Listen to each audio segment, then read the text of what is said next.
Hey everybody, today we're going to do a little experiment.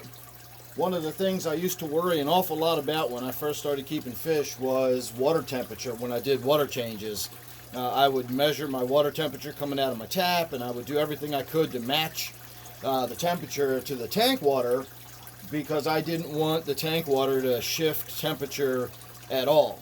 So not only have I come to realize that the fish can certainly withstand a significant shift in temperature, several degrees temperature is not going to bother them whatsoever. I wouldn't recommend, a 10 or 12 degree shift in temperature all of a sudden. That's a bit much, but 2 or 3 degrees is not going to bother the fish in any way whatsoever. So I want to first say that I have verified all of the temperatures we're going to take. I've used this to verify them. It's a lot more accurate, but we're going to do them with this for the sake of ease and expediency. So what we've got here is a 40-gallon fish tank that is at 75.7 degrees. I hope you can see that. 75.9, 76.1. So that's where we're sitting on the tank. Right around 76 degrees. This is almost 2 gallons of water, and when I say almost, I'm going to say it is that much less than 2 gallons. I put a full gallon in, and then I put that much of the second gallon in before it was full. So however much that is, we're that much shy of 2 gallons. This is groundwater, and it is 57.7 degrees. It was 56.1 when I got it out. So again, this is surface temperature. It might be a little bit cooler than that using my other probe, but we're still looking at about 57 degree water. So this is 2 gallons. We're going to put that in right now, and that should be about half of what we really need to put in there. You're probably going to see a lot of detritus and mulm and stuff kick up off the bottom, and you're certainly going to see all the guppies swim over to where the fresh cold water is coming in. They love it.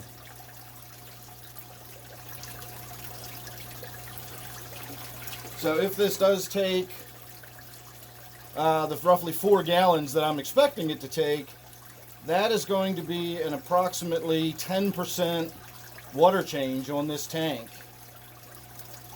And we're using 56 degree water to do it. So I'm going to do this uninterrupted. Hang tight, I'll be right back.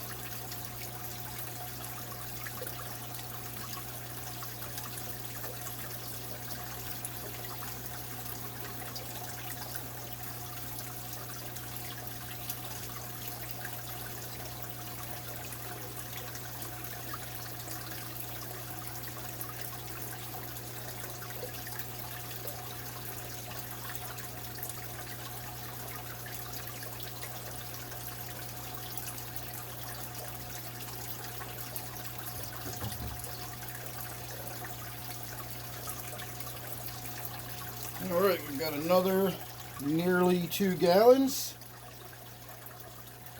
We're at 55.7, so we're actually even cooler this time. 56.1, that's what it was when I got it last time, 56.1. So we're going to just call this 56 degree water. And this will be 2 more gallons going in the tank.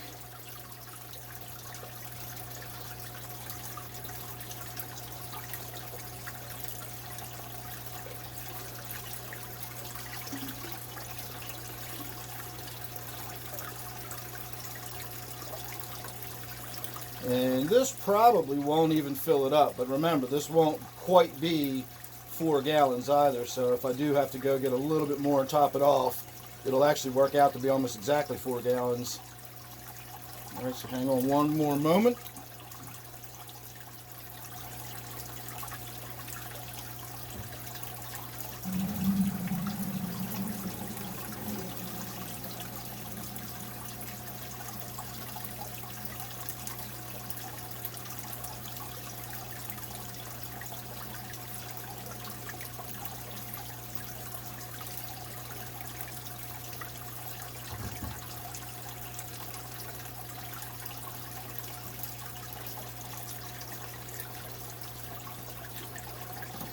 And we're at 54.5. So as I've been running the water, it's been getting colder and colder.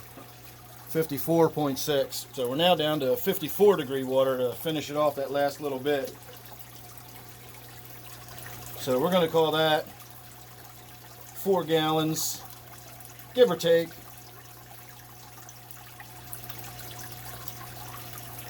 And that puts us right up close enough to the top that we're going to call that good.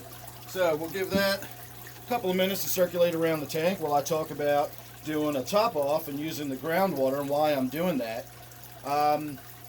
If you're going to do a top off now and again with tap water, that's fine. But if you do top offs regularly and you're using your tap water and you've got a lot of dissolved solids in your tap water, and you've got very hard tap water, then every time you do a top off, you're adding more dissolved solids to the water. Because when you lose water, as the water evaporates out of the tank, only the water leaves. It leaves behind all of those dissolved solids. So what you're really doing is you're distilling that down and you're concentrating all of those dissolved solids in the water. My water that's already in the tank has 0 degree hardness, has very few dissolved solids in it. And my groundwater is likewise. It's 0 degrees hardness. It's very low carbonate hardness. So me topping it off is not really any big deal whatsoever. And even then, I still only do a few top offs. And after that, I decide it's probably about time to do water change. So again, today we just did the simple top off. And I think we've had enough time for that water to circulate around a little bit now. And we're down to 73 degrees. I don't even remember what we started at. I think we started at 76 degrees. 73.4. 73.5. 73.5. So I think we probably lowered the temperature overall by about 3 degrees.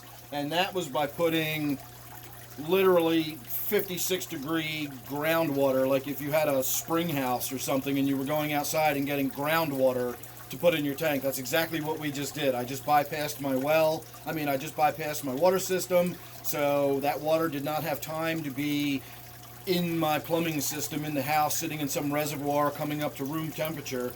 That was water that was being pumped right out of the ground into that blue bucket and into this tank. And a full 10% water change at that drastic of a temperature difference only shifted us about 3 degrees.